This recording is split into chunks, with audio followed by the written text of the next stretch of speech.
Assalamualaikum warahmatullahi wabarakatuh. Hari ini cikgu akan terangkan tentang tajuk 8.3 iaitu isotop. Isotop. Apa itu isotop? Semua atom yang terkandung di dalam sesuatu unsur mempunyai bilangan proton dan neutron yang sama. Itu yang kita telah pelajari pada kelas sebelum ini, iaitu bilangan proton. Bilangan proton adalah sama dengan bilangan elektron. Namun begitu, terdapat unsur tertentu yang atomnya mempunyai bilangan proton yang sama tetapi bilangan neutron yang berbeza.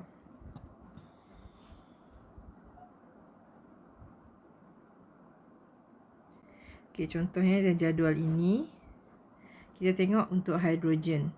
Bilangan protonnya sama untuk hidrogen 1, hidrogen 2, hidrogen 3, iaitu bilangan protonnya 1, 1, 1.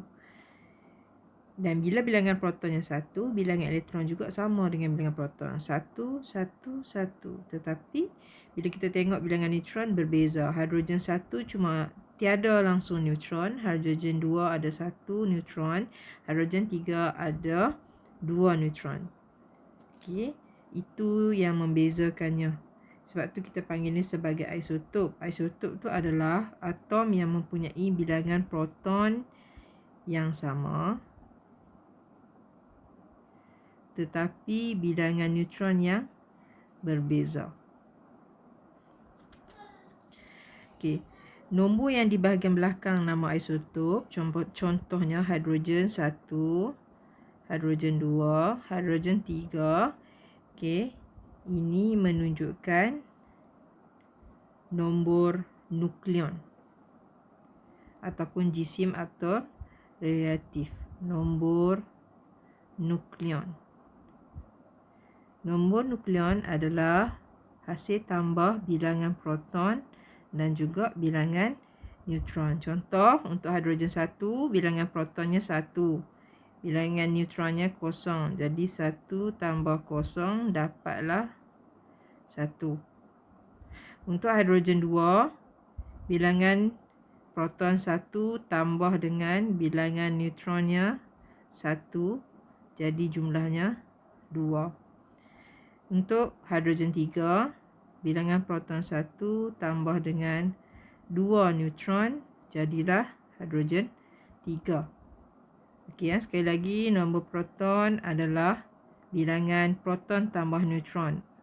Nombor nukleon ialah bilangan proton tambah neutron. Nombor nukleon juga dikenali sebagai jisim atom relatif. Contoh lain lagi, kita guna oksigen, ada 2 isotop. Oksigen 16. 16 tu maksudnya 8 proton tambah dengan 8 neutron. Oksigen 18, 8 proton tambah dengan 10, dapat 18. Oksigen 16 dan oksigen 18 ini dikenali sebagai isotop disebabkan bilangan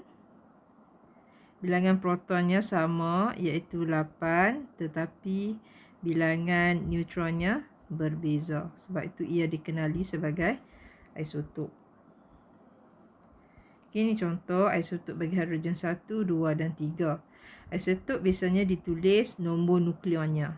Nombor nukleonnya tadi, nombor nukleon adalah proton tambah dengan neutron. Ditulis di bahagian belakang. Hidrogen 1, hidrogen 2, hidrogen 3. Nombor nukleon ialah bilangan proton dan neutron di dalam sesuatu nukleus. Contoh, hidrogen mempunyai 1 proton dan 2 neutron lalu ditulis sebagai hidrogen 3. Perkataan isotop berasal daripada perkataan Yunani di mana isos maksudnya sama, topos maksudnya tempat. Perkataan ini bermaksud isotop bagi suatu unsur mempunyai kedudukan yang sama di dalam jadual berkala. Kenapa kedudukannya sama? Sebab kedudukan jadual berkala disusun berdasarkan nombor proton. Jadi dalam isotop,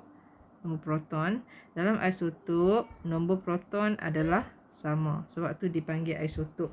Kedudukannya sama dalam jadual berkala. Kegunaan isotop ada dalam pelbagai bidang. Tanpa kita sedari, isotop dalam bentuk radioisotop. Ni ada perkataan baru, radio. So, isotop yang ada perkataan radio ini adalah tidak stabil dan memancarkan sinaran radioaktif. Walaupun radioisotop mengeluarkan sinaran berbahaya, namun radioisotop mempunyai kegunaan yang penting jika dikendalikan dengan betul. Radioisotop digunakan dalam bidang perubatan, pertanian, perindustrian, penjenaan tenaga dan penyelidikan. Okey, dalam perubatan, cobalt-60 digunakan. Okey, cobalt-60 digunakan untuk membunuh sel kanser. Kena ingat nama isotop dan contoh dia. Dalam teknologi makanan, sinar gamma daripada cobalt-60 digunakan untuk bunuh mikroorganisma pada makanan.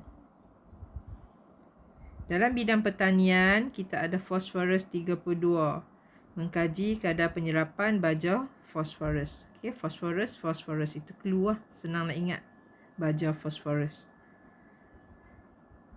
Dan ada banyak lagi contoh untuk kegunaan isotop. Selain pada yang dinyatakan tadi, okay, kita ada americium. Americium. Radioisotop americium. Saya tulis sini.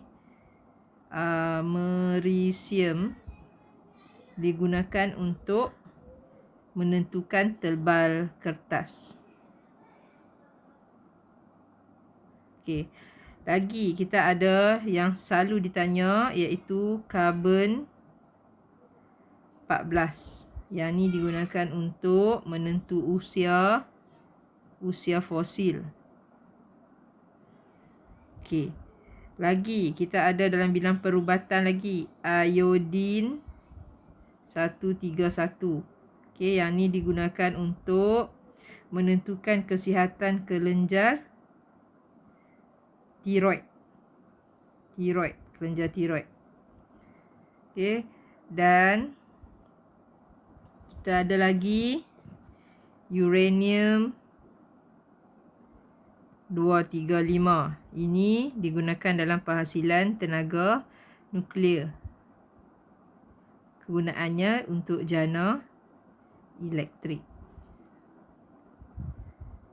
Okey, tu banyak antara kegunaan untuk radioisotop dan mesti diingat. Okey, sekian, terima kasih.